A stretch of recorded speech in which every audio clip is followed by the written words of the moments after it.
एक गांव में दो भाई रहते थे। एक का नाम अली था और दूसरे भाई का नाम अकरम था।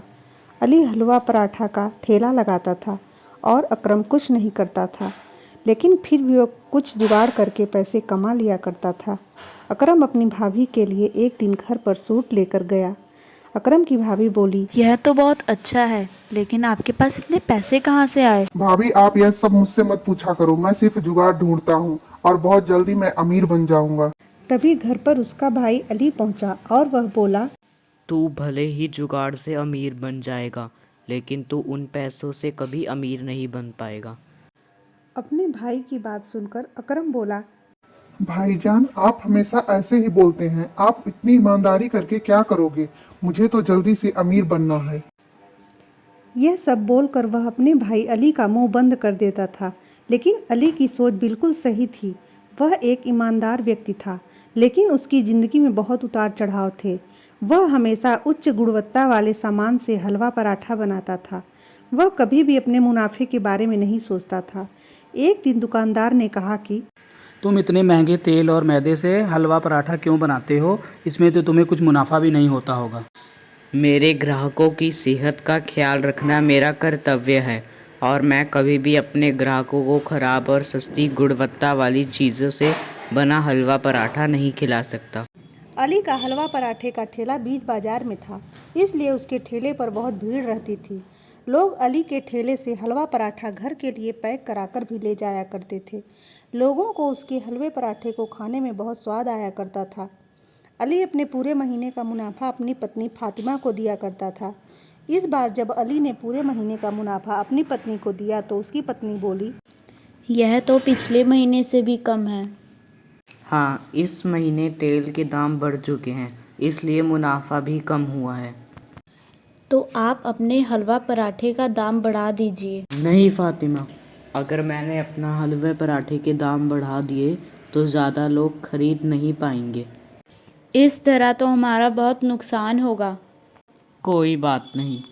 यह सारी बात उसका भाई अकरम सुन रहा था। वह बोला, भाईजान, आप यह कब सीखोगे कि सबसे पहले आपको अपना भला सोचना चाहिए, इसके बाद दूसरों के बारे में सोचा करो। मैं यह कभी नहीं सोचूंगा और तुम भी मेरी तरह ईमानदार बनो। नहीं नहीं भाईजान, आप अपने तरीके से काम करो और मैं अपने तरीके से करता हूँ। मुझे तो कोई भी जुगाड़ करके जल्दी से जल्दी अमीर बन जाना है। ठीक है, लेकिन एक बात का हमेशा ख्याल रखना कि तेरी वजह से किसी का कोई नुकसान नहीं होना चाहिए। दोनों भाइयों की सोच बिल्कुल अलग थी। एक हमेशा अपना भला सोचा करता था तो एक हमेशा दूसरे लोगों का भला सोचा करता था। एक दिन फातिमा को एक फ़ोन आता है और वह फ़ोन पर ही रोने लगती है। इस पर उसका पति अली पूछता है, क्या हुआ फातिमा? आपकी चाची नहीं रही। यह सुनकर अली चाची के यहाँ चला जाता है और अपने भाई अकरम से कहता है कि जब तक मैं बाहर जा रहा हूँ तुम मेरा ठेला चलाते रहना और हमेशा महंगे सामान ही खरीदना, क्योंकि सस्ते सामानों में केमिकल मिला हुआ रहता है। अकरम यह सुनकर कहता है कि ठीक है भाईजान, मैं ख्याल रखूंगा। यह कहकर अली अपनी पत्नी फातिमा के साथ गांव चला जाता है और इधर अकरम अली का हलवा पराठे का ठेला चलाने के लिए लग जाता है। ग्राहक ठेले पर आकर अली के बारे में पूछा करते थे कि अली भाई कहाँ पर गए हैं। पर अकरम ने कहा, वह अभी गांव गए हैं, कुछ दिन में वापस आ जाएंगे। वह ठेले पर हलवा पराठा बनाकर बेच रहा था। सब कुछ ठीक चल रहा था। फिर उसने देखा कि तेल का डिब्बा खत्म होने वाला है।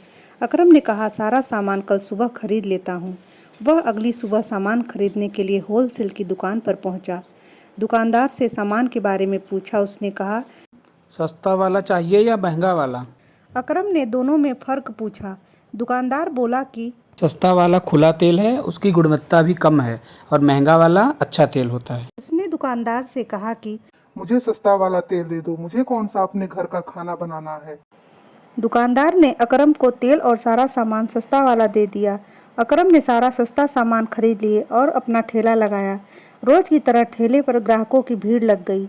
लोग अकरम से हलवा पराठा खरीदने लगे। आज अकरम खुश था क्योंकि आज उसका मुनाफा ज़्यादा हो रहा था। वह लगातार बहुत दिनों तक सस्ते सामान से हलवा पराठा बनाकर बेचता रहा। कुछ दिन बाद उसके ठेले पर भीड़ कम होने लगी। ग्राहकों ने ठेले पर आना बहुत कम कर दिया। तभी दो ग्राहक अकरम के ठेले पर हलवा पराठा लेने के लिए आते हैं और आपस में बात करते हैं कि कल मैं डॉक्टर के यहाँ पर गया था और वहाँ पर बहुत भीड़ थी। सभी के पेट में दर्द था। पता नहीं क्या खाया था। डॉक्टर ने बोला कि फूड पॉइजन हो गया है। यह बातें सुनकर अकरम थोड़ा चिंतित हो गया था, क्योंकि वह बहुत दिनों से सस्ते सामान से हलवा पराठा बना रहा था। वह सोच रहा था, अगर यह सब मेरी वजह से हुआ होगा तो पुलिस मुझे पकड़ लेगी। उसने तुरंत अपने भाई अली को फ़ोन लगाया और बोला, भाईजान, मुझसे बहुत बड़ी गलती हो गई है। मैंने आपकी कोई भी बात नहीं मानी और मैंने सस्ते सामान से हलवा पराठा बनाया और मेरी वजह से सभी लोगों को फूड पॉइजनिंग हो गई है। भाईजान, अब मेरी मदद कीजिए। इस पर अली बोला, मैंने तुझे पहले ही मना किया था। अब देख, सभी मासूम लोग बीमार हो गए हैं। पहले वह सारे सामान फेंक दे और ऊपर वाले से दुआ कर कि सभी लोग जल्दी से ठीक हो जाएं। अकरम ने सारे सामान को फेंक दिया। अकरम बहुत परेशान था। उसे अपनी गलती का बहुत एहसास हो रहा था। वह मन ही मन कह रहा था कि मैं कभी भी किसी के साथ ऐसा कुछ नहीं करूँगा जिससे कोई मेरी वजह से बीमार और या किसी को कोई मेरी वजह से नुकसान हो। वह कह रहा था, कभी भी जुगाड़ से ऐसे पैसे नहीं कमाऊंगा। और वह घर जाकर सभी फूड पॉइजनिंग के मरीजों के लिए दुआ मांगने लगा। तो दोस्तों, इस कहानी से हमें यह सीख मिलती है कि हमें कभी भी लालच नहीं करना चाहिए, कभी भी जुगाड़ से पैसे नहीं कमाने चाहिए। अगर अकरम अपने सामान में मिलावट नहीं करता तो उसके ग्राहकों की संख्या भी कम नहीं होती। हमें हमेशा ईमानदारी से कार्य करना चाहिए और मेहनत से पैसे कमाने चाहिए। तो दोस्तों, आज की यह कहानी आप लोगों को कैसी लगी? ऐसी ही रोचक कहानियों के लिए हमारे सिंग स्टोरीज टीवी को सब्सक्राइब कीजिए, अपने दोस्तों के साथ शेयर कीजिए। मिलते हैं किसी और ऐसी कहानी के साथ। तब तक के लिए नमस्कार दोस्तों।